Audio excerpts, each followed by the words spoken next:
चला आज आमच्या घरच्या कढीची क्विक रेसिपी सांगते। तर मिक्सरच्या भांड्यामध्ये कढीपत्ता, कोथिंबीर आणि हिरव्या मिरच्या, लसूण आणि थोडीशी शेंगदाणे टाकून वाटण करून घ्यायचं।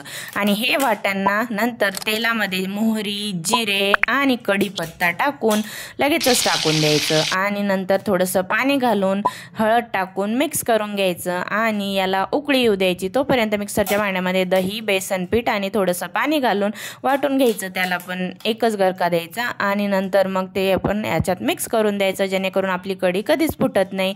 आणि थोडंसं पाणी मिक्स करून हवी तशी कन्सिस्टन्सी ठेवा आणि मीठ आणि कोथिंबीर टाकून एक उकळी मोठ्या गॅसवर येऊ द्या आणि नंतर भाजू द्या। आणि तर मग मी माझ्या पोळ्या करून घेतल्या आणि त्याच्यासोबत तोंडी लावायला मिरची पण। असा झाला होता आजचा छान डिनर। आणि डिनर करून मोकळा श्वास घेतला तर लगेच नवरोबाची फरमाईश आली की पॉपकॉर्न बनवा, आणि पॉपकॉर्न बनवून बाप लेकीला दिले आणि लगेचच मी माझे भांडे घासून घेतले आणि लागले उद्याच्या तयारीला। चला भेटूया नेक्स्ट व्हिडिओ।